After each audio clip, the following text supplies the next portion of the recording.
नमस्कार, आप देख रहे हैं खबर उत्तर प्रदेश। मैं हूं आपके साथ तन्वी। खबरों का सिलसिला शुरू करते हैं, लेकिन उससे पहले नजर डालते हैं इस वक्त की हेडलाइंस पर। अविमुक्तेश्वरानंद मामले को लेकर सपा प्रमुख अखिलेश यादव ने भाजपा पर साधा निशाना, कहा अहंकारी कभी सनातनी नहीं हो सकता। गोरखपुर से 10 दिन चलेंगी 245 होली स्पेशल बस, दिल्ली और कानपुर समेत इन रूटों के यात्रियों को मिलेगी राहत। उत्तर प्रदेश में हो सकता है बिजली संकट, 5000 मेगावाट की उत्पादन इकाइयां बंद, गांव की आपूर्ति पर पड़ेगा असर।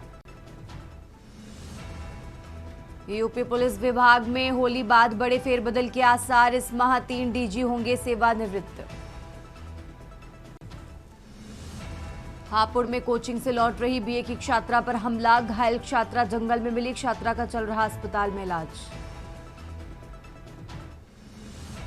यूपी से ओडिशा के लिए मालती पाटपुर के लिए चलेंगी स्पेशल ट्रेन, रेलवे ने टाइम टेबल किया जारी। आप देख रहे हैं के न्यूज, खबरों का सारथी। और अब खबर फर्रुखाबाद से है, जहां कलेक्ट्रेट सभागार में मुख्यमंत्री युवा उद्यमी विकास अभियोजना, मुख्यमंत्री युवा स्वरोजगार योजना तथा जनपद एक उत्पाद वित्त पोषण योजना की प्रगति समीक्षा हेतु विशेष बैठक आयोजित की गई। योजनाओं की प्रगति अत्यंत खराब पाए जाने पर बैंक शाखाओं द्वारा बड़ी संख्या में आवेदन निरस्त किए जाने पर जिलाधिकारी ने गंभीर नाराजगी जताई है। बैठक की अध्यक्षता जिलाधिकारी आशुतोष कुमार द्विवेदी ने की। समीक्षा के दौरान bank of Baroda, axis bank, central bank of India, Indian overseas bank तथा यूनियन बैंक ऑफ इंडिया की शाखाओं की लंबित और निरस्त आवेदनों की स्थिति पर विस्तार से चर्चा की गई।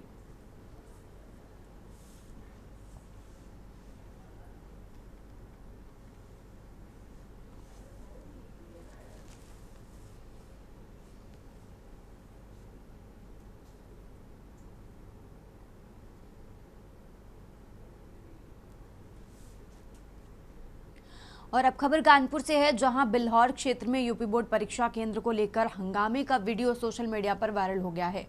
ककवन मार्ग पर खजूरी गांव के सामने स्थित अन्नपूर्णा इंटर कॉलेज में परीक्षा देकर निकली बाहरी छात्राओं ने विद्यालय स्टाफ पर अपने ही कॉलेज की छात्राओं को नकल कराने का आरोप लगाया है। छात्राओं का कहना है कि विरोध करने पर उन्हें डांट कर चुप करा दिया गया। हालांकि विद्यालय प्रशासन ने आरोपों को सिरे से खारिज कर दिया है।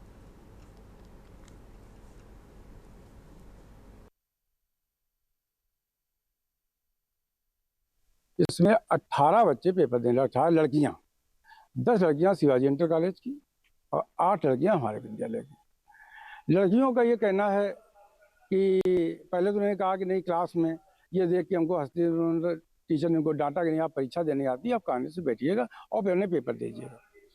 फिर लास्ट में जब पेपर खत्म हुआ तो कुछ लड़कियां गेट पर रुक गईं और उनके गार्जियन थे, उनका ये कहना था कि जब टॉयलेट लड़कियां गईं तो वहाँ मैम थी, उन्होंने रास्ते में कुछ उनको बता दिया। सारी परीक्षाएं कैमरे में जब होती हैं, थ्योरिकल पेपर और साथ का ऐसा पेपर, तो मुझे लगता है ऐसा कोई संभव चीज नहीं है कि चलते हुए बताया जा सके। और अब खबर आपको हापुड़ से बता रहे हैं, जहां कोचिंग से लौट रही छात्रा पर हमला किया गया। कोचिंग से लौट रही बीए की छात्रा पर हमला किया गया है। इस मामले में पुलिस ने घायल छात्रा को अस्पताल में भर्ती करा दिया है। और अब बता दें कि थाना बाबूगढ़ क्षेत्र के कुचेसर चौपाले का ये मामला निकलकर सामने आया है।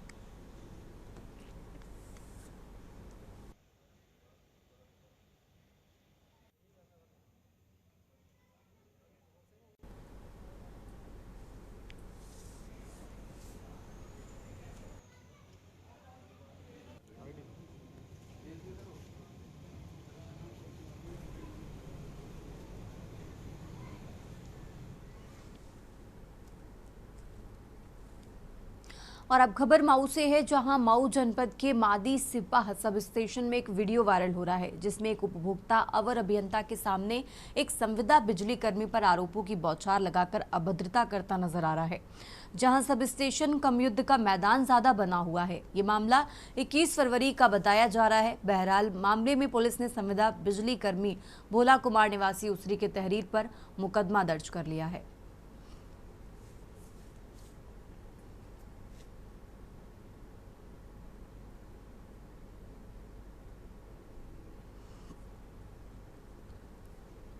और अब खबर जालौन से है, जहां आवारा कुत्तों का आतंक फिर से देखने को मिला है। झुंड बनाकर हमला करने वाले डॉग गैंग के बड़े बाड़े में बंदी 8 बकरियों को निशाना बनाया है।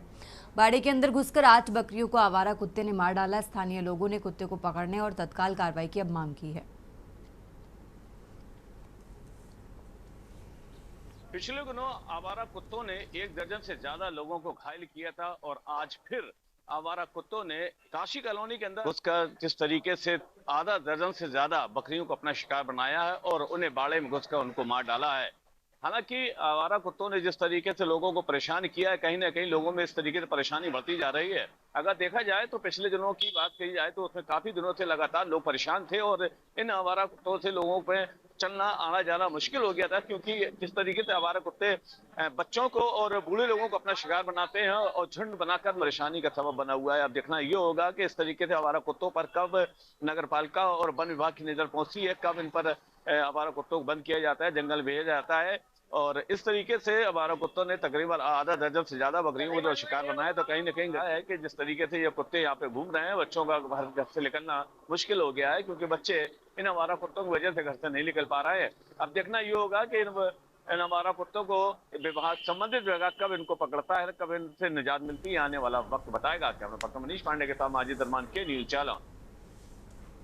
और अब खबर कानपुर से है, जहां कानपुर सेंट्रल रेलवे स्टेशन से मां के साथ सो रही मासूम बच्ची को जीआरपी व आरपीएफ की त्वरित एक्शन से कुछ ही घंटों में बरामद करने में कामयाबी मिल गई है। वारदात के दौरान बच्ची अपनी मां के साथ दिल्ली साइड के फुट ओवर ब्रिज पर सो रही थी। आंख खुलने पर बच्ची गायब देखकर मां ने तुरंत जीआरपी को मामले की जानकारी दी। जीआरपी ने आरपीएफ के साथ मिलकर स्टेशन के तमाम सीसीटीवी फुटेज खंगाले, जिसमें एक संदिग्ध व्यक्ति बच्ची को गोद में उठाकर ले जाता हुआ दिख रहा है।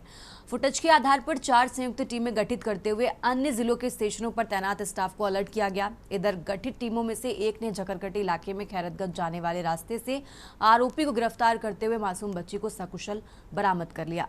गिरफ्तार आरोपी का नाम राजू धीमर बताया जा रहा है, जो जालौन का निवासी है। आरोपी ने भीख मंगवाने के उद्देश्य से बच्ची का अपहरण करने की बात भी स्वीकार की है। आरपीएफ पुलिस को एक बड़ी सफलता हाथ में लगी है। कानपुर सेंट्रल स्टेशन के प्लेटफॉर्म नंबर 7 से 2 साल की मासूम बच्ची के अपहरण करके ले जा रहे हैं। अपहरणकर्ताओं को जीआरपी आरपीएफ ने कुछ घंटों में गिरफ्तार कर दिया। हमारे साथ इसमें बच्ची की मां है, आइए जानते हैं किस कहाँ जा रही थी। क्या नाम है आपका? चंदा। नाम बताइए। नाम क्या है आपका? चंदा पांडे। ये जो आपका बच्चा है, किस तरीके से कहाँ अपहरण हुआ था ये? मेरा बच्चा है। और पुलिस को क्या कहेंगे, किन घंटों में बच्चे को आपने बरामद कर लिया है? मेरे बच्चे के सब मेरा खो गया बच्चे। यह बच्चे की जो माँ थी, हमारे साथ जो जीआरपी के जो सीओ है वो आई, उनसे बात करते हैं। और वही उनके साथ जो आरपीएफ के एसी सहायक सुरक्षा आयुक्त है, वो भी मौके पे उनसे बात करते हैं कि किस तरीके से बच्चे की बरामद करी। ये जो कल घटित घटना हुई है, जिसमें एक 2 वर्ष की बच्ची को एक व्यक्ति ने गलत इरादे से उठाया था यहाँ पर स्टेशन पर, तो जिसपे सूचना मिलने पर रेलवे सुरक्षा बल और राजकीय रेल पुलिस की संयुक्त टीमों ने बहुत ही सराहनीय कार्य किया और उसको हर स्टेशनों पर उसको इत्तला दी गई। आसपास के स्टेशन और क्षेत्र में खोजा गया, जिसमें लगभग 3.5 घंटे के अंदर इस अपराध बच्ची की बरामदगी कर ली गई। कौन सा प्लेटफॉर्म था कि कहाँ से बच्चा का अपहरण करके ले जा रहे थे? ये बच्ची यहाँ पर एफओबी दिल्ली एंड जो है, वहाँ पर एक महिला जिसका नाम चंदा पांडे है, जिसने बताया था, वो अपने 2 बच्चों 8 वर्ष के बच्चे और अपनी 2 वर्ष की के साथ वहाँ पर सो रही थी। उसी समय लगभग एक 45 वर्ष के आयु के एक व्यक्ति ने बच्ची को बहला फुसला के अपनी तरफ ले गया और उसको ले जाने का प्रयास किया। ये महिला रायपुर की रहने वाली है। ये इनका पैतृक निवास जो है पटना उन्होंने बताया है। तो यहाँ सर आपराधिक रिकॉर्ड रहा है जो बच्चे को ले जा रहा है, कोई उनका?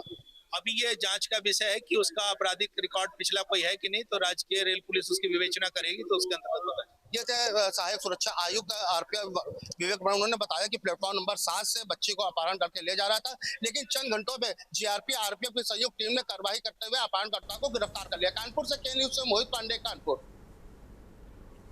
और आगे बढ़ते हैं खबरों में। ग्रेटर नोएडा के थाना इकोटे क्षेत्र में आपसी रंजिश के चलते एक युवक की हत्या से पूरे इलाके में सनसनी फैल गई है। बदमाशों ने दुस्साहस करते हुए युवक को घेर कर अंधाधुंध फायरिंग की, जिसका वीडियो अब सोशल मीडिया पर तेजी से वायरल हो रहा है।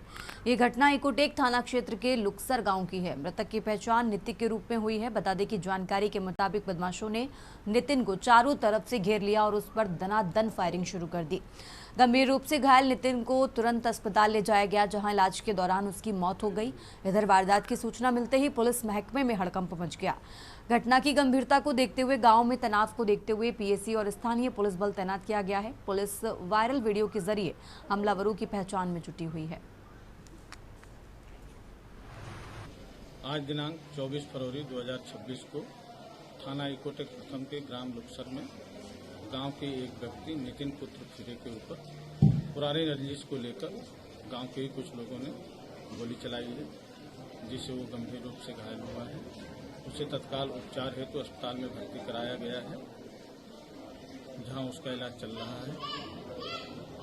यहां मौके पर फोरेंसिक टीम को बुला लिया गया है। पुलिस बल मौके पर मौजूद है। अग्रिम विधिक कार्रवाई की जा रही है।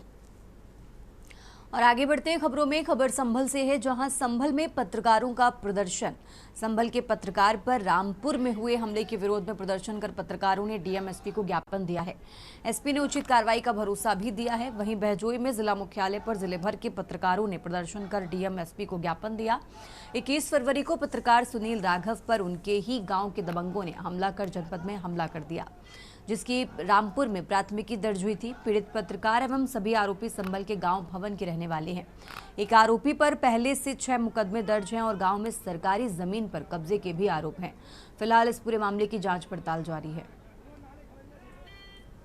ज्ञापन ये है कि ये जनपद संभल के कुछ चंद लोग जो हैं वो रंजिशन रखते थे। वो मैं 21 तारीख की रात में 9:45 बजे रामपुर टांडा जो सेठाखेड़ा गांव पड़ता है वहाँ बारात में शामिल होने गया था। तो इन चंद लोगों ने 2 गाड़ियों से हमलावर बुलाए थे और 9:45 बजे के करीब मेरे ऊपर हमला किया गया था, जिसमें ये 4 लोग 5 लोग जो थे जनपद के वो भी शामिल हुए। तब मुझे एहसास हुआ कि इन्हीं लोगों के बुलाए हुए किराए के जो थे हमलावर वो बुलाए गए थे और उसमें मैं घायल भी हुआ था। वहाँ टांडा जो कोतवाली है उसमें मुकदमा दर्ज किया गया है और वहाँ 2 आरोपियों को गिरफ्तार किया गया था। लेकिन वहाँ की पुलिस ने धाराओं का अल्पीकरण किया था, जिससे संबंधित हम लोगों ने आज पत्रकार जो संगठन है हमारा, सभी भाइयों ने मिलकर डीएम और एसपी के लिए ज्ञापन सौंपा है। और अब खबर प्रयागराज से है, जहां इलाहाबाद हाईकोर्ट ने अंतर धार्मिक विवाह और लिव इन संबंधों को लेकर महत्वपूर्ण आदेश जारी किया है। हाईकोर्ट ने कहा, बालिगों को अपने पसंद के साथी के साथ रहने और विवाह करने का मौलिक अधिकार प्राप्त है। उच्च न्यायालय ने आगे कहा कि उत्तर प्रदेश विधि विरुद्ध धर्मांतरण प्रतिषेध अधिनियम 2021 अंतर धार्मिक विवाह पर रोक नहीं लगाता है। बता दें कि अंतर धार्मिक विवाह करने या लिव इन में रिलेशन में रहने वाले कई जोड़ों ने याचिका दाखिल कर संरक्षण की मांग की थी, जिस पर सुनवाई करते हुए कोर्ट ने यह फैसला सुनाया है।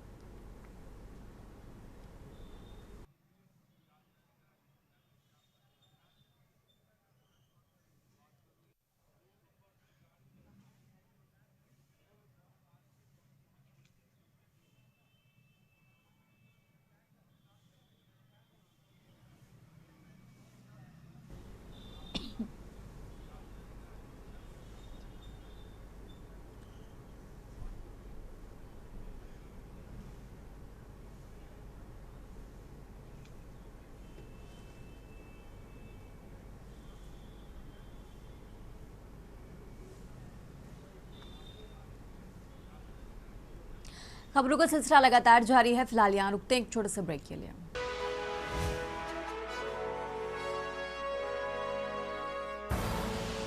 आप देख रहे हैं के न्यूज, खबरों का सारथी। ब्रेक से वापस आ चुके हैं, रुक करते हैं खबरों का। खबर अमरोहा से है, जहां अमरोहा जनपद के हसनपुर नगर में रमजान के पाक महीने के बीच बच्चों का मामूली विवाद एक खूनी संघर्ष में तब्दील हो गया। मोहल्ला कायस्थान स्थित चामुंडा रोड पर उस समय दहशत फैल गई जब दबंगों ने घर में घुसकर अंधाधुंध फायरिंग कर दी। जानकारी के मुताबिक अब्बे अली और तौफीक के बच्चों के बीच हुई कहासुनी के बाद तौफीक अपने बेटों और साथियों के साथ इनके घर पहुंचा। आरोप है कि हमलावरों ने अवैध तमंचों से 2 राउंड फायरिंग की, जिसकी आवाज से पूरा इलाका गूंज उठा।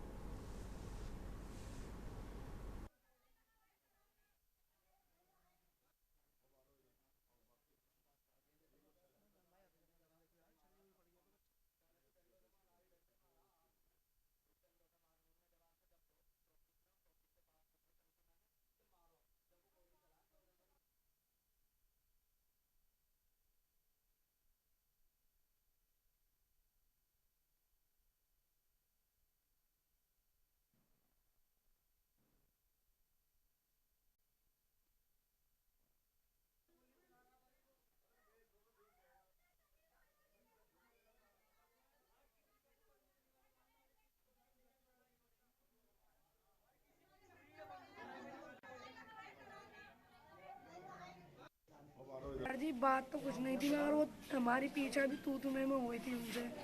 तो वो 3-4 दिन से मुझे मारने की तलाश में थे, पीछे पीछे फिर रहे थे। तो वो अब लड़ाई हो गई सुबह। तो वो मोटा जो फैजान जो है तो राड लाया निकाल के, पहले तो मार लिया फिर गिरा लिया। तो जब मैंने उसको गिरा लिया तो वो तीनों लिपट गए। तो एकदम से घर में से राड लाया तो निकाल आज कोई बात ही नहीं हुई थी? आज कुछ भी बात नहीं थी। मैं बस अचानक ही मारपीट शुरू कर दी? अचानक ही मारपीट शुरू कर दी। चढ़ाई करी है। हाथ पड़ने के बाद में मेरे बेटे को घेर लिया था, बड़े वाले को, तीनों ने, टॉपिक के लड़कों ने, तीनों ने। क्या नाम है? मेरे बेटे का मोहम्मद रजा नाम है, उसका रिहान और फैजान और उबैद, साहिल और एक साहिल, इन्होंने तीनों चारों ने घेर के मारा था। सुबह तो बीच बचाव कर दिया। अब वो घर पर आके तौफीक पहलवान दादागिरी दिखाने लगे, गाली गुफ्तार बकने लगे, लड़ाई हो गई, वहाँ पर डंडेबाजी हुई। डंडेबाजी होने के बाद में फिर उसने तमंचा निकाल कर जब गोली मारी, गोली तो वैसे सामने से इसका फिरासत को और मेरा मार दिया था, लेकिन बीच में हमारी बेटी भी आ गई, बेटी के लगी। और अब खबर बलिया से है, जहां बैरिया थाना क्षेत्र में सक्रिय झोला छाप चिकित्सकों ने अपनी नीम हकीमी में एक और जिंदगी को छीन लिया है। थाना व कस्बा स्थित शकील कटरा में संचालित एक नर्सिंग होम में तलन छपरा निवासी ममता पत्नी विमलेश शाह को सीएचसी सोनबरसा में जिला अस्पताल रेफर किया गया। जिला चिकित्सालय ले जाते समय बैरिया डाक घर के पास शकील कटरा में संचालित नर्सिंग होम के लोग प्रसव पीड़िता सहित परिजनों को ले जाकर भर्ती करा लिया। नर्सिंग होम में इलाज के लिए 50,000 रुपए जमा कर रात में ही ऑपरेशन कर दिया गया। इसके बाद ममता की तबीयत लगातार बिगड़ती चली गई और मरणासन हालत देखकर नर्सिंग होम का संचालक सहित पूरा स्टाफ मौके से फरार हो गया।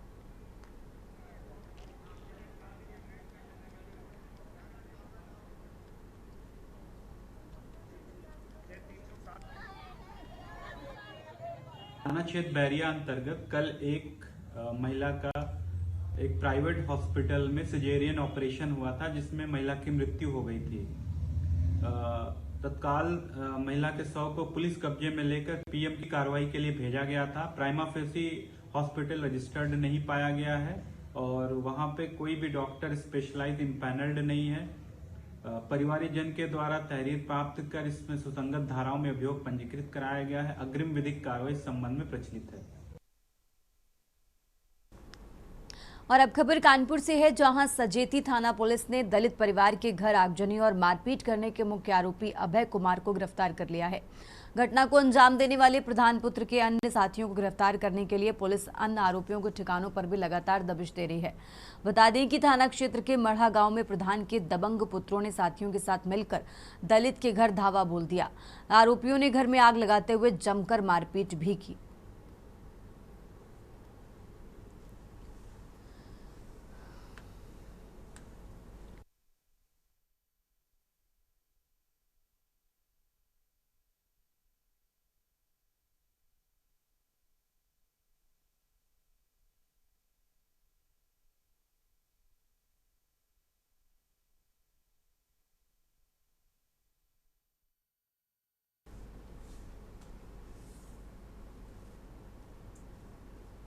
और खबर आपको कानपुर से बता रहे हैं, जहां कानपुर में आयकर कर्मचारी महासंघ कानपुर रीजन का शपथ ग्रहण समारोह आयकर भवन सिविल लाइंस के प्रांगण में आयोजित किया गया। कार्यक्रम में मुख्य अतिथि के रूप में प्रधान मुख्य आयुक्त अपर्णा करन ने दीप प्रज्वलित कर कार्यक्रम का शुभारंभ किया। कार्यक्रम में सर्वप्रथम चुनाव अधिकारी रंजीत कनौजिया द्वारा अध्यक्ष नवनीत शुक्ला एवं सचिव शिवेंद्र श्रीवास्तव के साथ उपाध्यक्ष रजत सिंह चौहान, संयुक्त सचिव आनंद कुमार समेत कई लोग मौजूद रहे। यहाँ पे हमारे आयकर कर्मचारी महासंघ की संगठन है, जिसका चुनाव यहाँ 2 साल में एक बार होता है और इसी क्रम में 16 फरवरी को हमारा जो है इलेक्शन हुआ था। उस इलेक्शन में हमारे जो कैंडिडेट 17 कैंडिडेट खड़े हुए थे, 7 पदाधिकारी और 10 कार्यकारिणी सदस्य, वो सारे के सारे 17 लोग जीत गए हैं और विपक्ष में जो भी लोग खड़े थे उनके साथ उनको एक भी पोस्ट उनको नहीं प्राप्त हुई है। तो ये हमारा प्रोग्राम है, शपथ ग्रहण का प्रोग्राम उसी सौजन्य से चल रहा है और हमारे सारे साथी आज इलेक्शन कमिश्नर साहब जो हैं वो सबको शपथ दिलाएंगे। जो कार्यकारिणी बनेगी वो 2 साल तक आगे काम करेगी कर्मचारियों के लिए।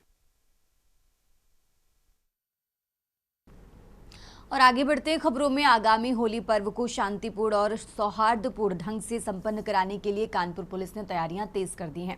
त्योहार के मद्देनजर पुलिस प्रशासन पूरी तरह सतर्क है और संवेदनशील क्षेत्रों पर विशेष नजर भी रखी जा रही है।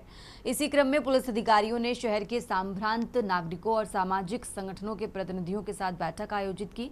इस बैठक में लोगों की समस्याएं और सुझाव सुने गए तथा आपसी समन्वय से त्योहार मनाने पर जोर भी दिया गया।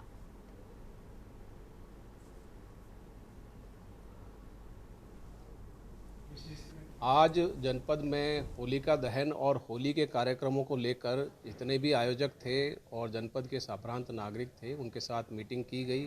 पुलिस अधिकारी व प्रशासनिक अधिकारी भी मौजूद थे उसमें, और इसमें सबसे उनके सुझाव और समस्याएं जाने गए। अधिकारियों को भी आवश्यक दिशा निर्देश दिए गए हैं और प्रयास यही है कि ये त्यौहार सुरक्षात्मक रूप से शांतिपूर्वक सकुशल संपन्न हो। इसके लिए सभी विभाग संयुक्त रूप से प्रयास करें और कहीं कोई किसी प्रकार की कमी ना रहे। आयोजकों के साथ संवाद व समन्वय बनाते हुए इन कार्यक्रमों को संपन्न करवाया जाए।